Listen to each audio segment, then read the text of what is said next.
besoin de toi, maître. Heureuse est la mère qui t'a porté et allaitée. Heureux plutôt ceux qui écoutent la parole de Dieu et qui l'observent.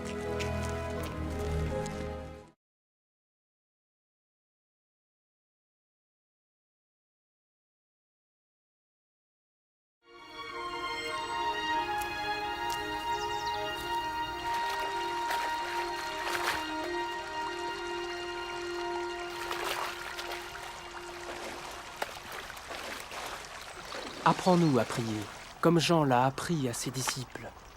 Quand vous priez, dites « Notre Père qui es aux cieux, que ton nom soit sanctifié, que ton règne vienne, que ta volonté soit faite sur la terre comme au ciel. Donne-nous chaque jour notre pain quotidien. Pardonne-nous nos offenses, comme nous pardonnons aussi à ceux qui nous ont offensés. Protège-nous contre la tentation et délivre-nous du mal. »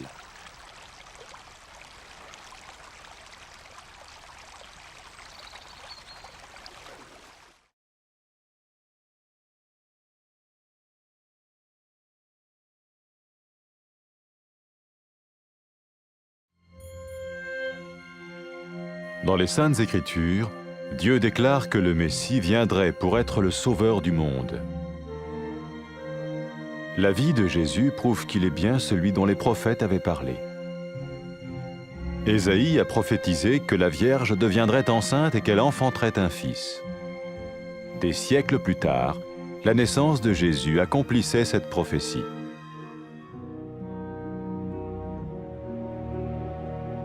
Les Saintes Écritures déclaraient que le saint à naître serait appelé le Fils de Dieu. Cela signifiait que Jésus serait le Fils de Dieu au sens spirituel et non au sens physique. Nous le voyons par sa manière de vivre.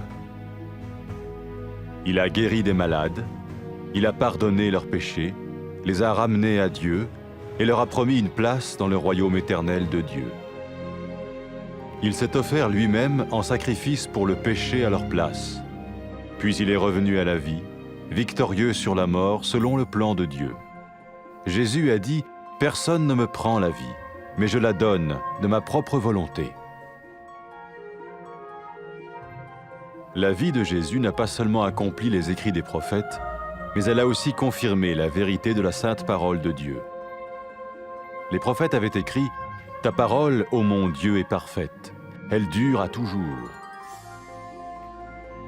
Jésus lui-même a dit « Le ciel et la terre disparaîtront, tandis que mes paroles ne disparaîtront jamais. » Jésus est venu pour nous donner la vie dans toute sa plénitude. Et quand l'homme a désobéi à Dieu dans le jardin d'Éden, il a choisi sa propre voie et ses actions l'ont séparé du Créateur.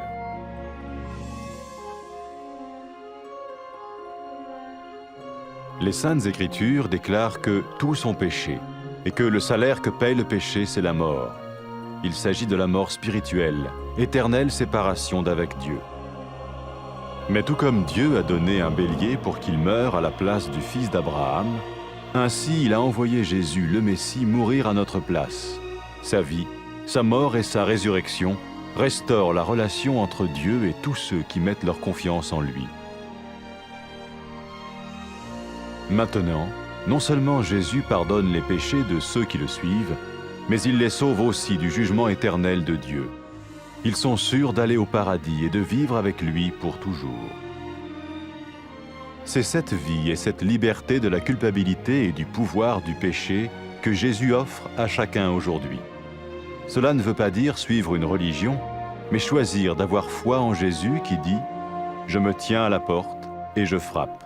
Si quelqu'un entend ma voix et ouvre la porte, j'entrerai chez lui. » Cela veut dire se tourner vers Dieu et croire que Jésus vient dans nos vies pardonner nos péchés et nous rendre tels qu'il veut que nous soyons. Il ne suffit pas d'approuver intellectuellement ce qu'il dit, ni de vivre une expérience émotionnelle. Nous le recevons par grâce, au moyen de la foi, par un acte de notre volonté.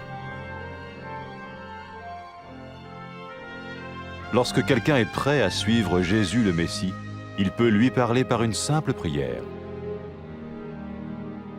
Peut-être êtes-vous prêt maintenant à ouvrir votre vie à Dieu. Si oui, vous pouvez vous joindre à la prière suivante, silencieusement. dans votre cœur. Seigneur Jésus, j'ai besoin de toi. Merci d'être mort sur la croix pour mes péchés.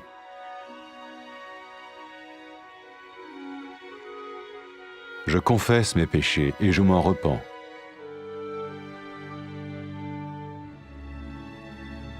Je t'ouvre la porte de ma vie et je te reçois comme mon Sauveur et Seigneur.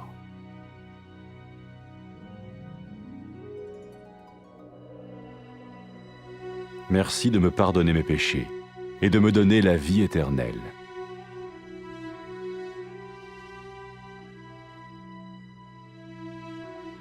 Fais de moi le genre de personne que tu veux que je sois. Maintenant que je deviens l'un de ceux qui te suivent.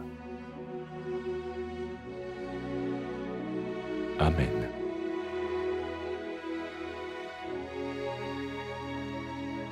Jésus a dit à propos de ses disciples, « Mes brebis écoutent ma voix, je les connais et elles me suivent. » Pour expérimenter la vie en abondance promise par Jésus, ceux qui le suivent parlent à Dieu chaque jour dans la prière et lisent ou écoutent sa parole. Ils parlent de lui à d'autres personnes et rencontrent régulièrement ceux qui l'aiment et le suivent. N'oubliez pas sa merveilleuse promesse. Tout pouvoir m'a été donné dans le ciel et sur la terre. Et sachez-le, je vais être avec vous tous les jours, jusqu'à la fin du monde.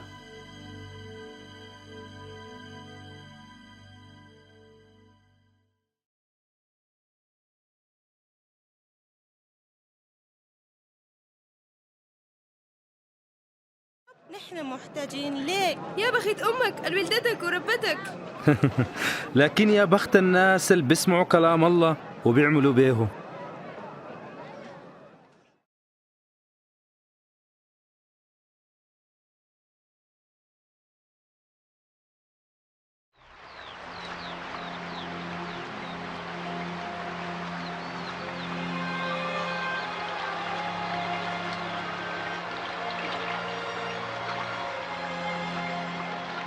علمنا كيف نصلي زي ما يوحنا علم تلاميذه. لما تصلوا قولوا أبونا في السماء ليتقدس اسمك يجي ملكوتك زي ما في السماء كمان على الأرض. أدينا أكل كفاية كل يوم. سامحنا على خطايانا زي ما نحن بنسامح الناس اللي بيعملوا لينا بطال. ما تدخلنا في تجربة لكن خلصنا من الشر.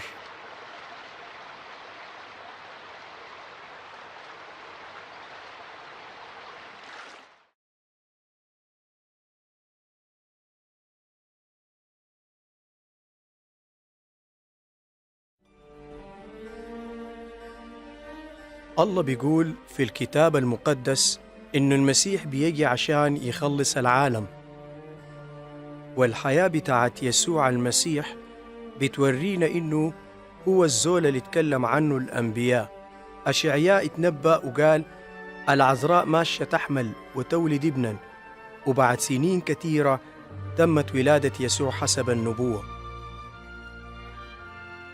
الكتاب المقدس قال كمان إنه القدوس المولود من العذراء اسمه حيكون ابن الله، وكده كان يسوع ابن الله بالمعنى الروحي ما المعنى الجسدي. ونحن شفنا الكلام ده واضح في الطريقة اللي عاش بيها يسوع في حياته على الأرض. شفى العيانين وغفر خطاياهم ورجعهم في علاقة مع الله ووعدهم بالحياة الأبدية، وقدم نفسه ضبيحة عن الخطية، خطية البشر، وقام منتصر على الموت. ويسوع قال ما في زول يقدر يشيل حياتي مني، لكن ممكن أنا أسلم حياتي برغبتي. ما بس النبوات اتحققت في يسوع المسيح، لكن أثبتت صحة كلمة الله المقدسة. الأنبياء قالوا كلمة الله ما فيها أي خطأ، وهي كمان أبدية. ويسوع نفسه قال السماء والأرض بينتهوا لكن كلامي ما بينتهي. يسوع جاء عشان يدينا حياة كويسة، لكن الإنسان ما سمع كلام الله لما كان في الجنة ومشى زي ما هو داير، وبالطريقة دي مشى بعيد من ربنا. الكتاب المقدس بيقول إنه الناس كلهم عملوا خطية، وعقوبة الخطية هي الموت، وده موت روحي، يعني الزول انفصل عن الله للأبد. زي ما الله أدى إبراهيم خروف ضبيحة بدل ولده، برضو الله أدانا يسوع عشان يموت بدل مننا. وبحياة يسوع وموته وقيامته الله رجع العلاقة بينه وبين كل زول بيآمن بيه. وبعد ده أي زول ماشي ورا يسوع ما بيغفر له الخطية وبس، لكن بينجيه من حكم الله الأبدي، وعنده مكان مضمون في الفردوس مع الله للأبد. ويسوع ذاته بيقدم لنا الليلة حياة جديدة، ويحررنا من الشعور بالذنب ومن سلطان الخطية. والحياة دي يسوع بيقدمها لكل واحد الليلة. وده ما معناه نحن ماشيين ورا دين معين، لكن علينا أن نختار أن يكون لنا إيمان بيسوع اللي قال أنا واقف في الباب وبدق، لو في زول سمع صوتي وفتح الباب أنا بدخل له. والكلام ده معناه نرجع لله ويكون عندنا إيمان إنه يسوع بيدخل حياتنا ويغفر لنا خطايانا ويخلينا نعيش زي ما هو داير. ما كفاية تقبل الكلام ده بعقلك بس أو بالشعور والعواطف، لكن نقبله بالنعمة بإيماننا بيسوع، وده بيتم بإرادتنا. ولما الزول يكون داير يمشي ورا يسوع يمكن يكون داير يتكلم مع الله عن طريق صلاة بسيطة. احتمال انت داير تسلم حياتك ليسوع. هسا لو انت داير يمكن تشترك معانا في الصلاة الجاية وترددها في قلبك وانت ساكت جملة جملة. يا رب يا يسوع، أنا محتاج ليك. بشكرك لأنك مت على الصليب عشان خطاياي. أنا هسا بعترف بالخطايا بتاعتي وبتوب منها، وأنا بفتح باب حياتي وأقبلك مخلصي وسيدي.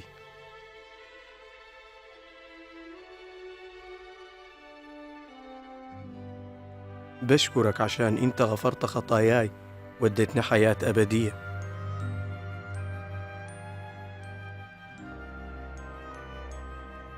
خليني أكون زي الزول اللي أنت دايره يكون،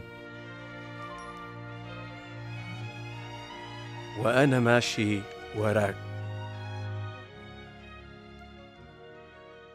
آمين. يسوع قال للناس الماشيين وراه الخرفان بتاعتي بتسمع صوتي وأنا بعرفها وهي بتمشي وراي، عشان تختبر الحياة الكويسة اللي وعدنا بها الرب يسوع المسيح للناس الماشيين وراه. اتكلم مع الله كل يوم بالصلاة، واقرأ واسمع كلامه، وكلم الناس التانيين عن يسوع، واستمر في الشركة مع المؤمنين اللي بيحبوا الله وماشيين وراه. اتذكر وعده العظيم لما قال السلطان بتاع السماء والأرض في يدي، أمشوا واعملوا تلاميذ في كل الأرض وأنا معاكم لغاية نهاية الدنيا. آمين.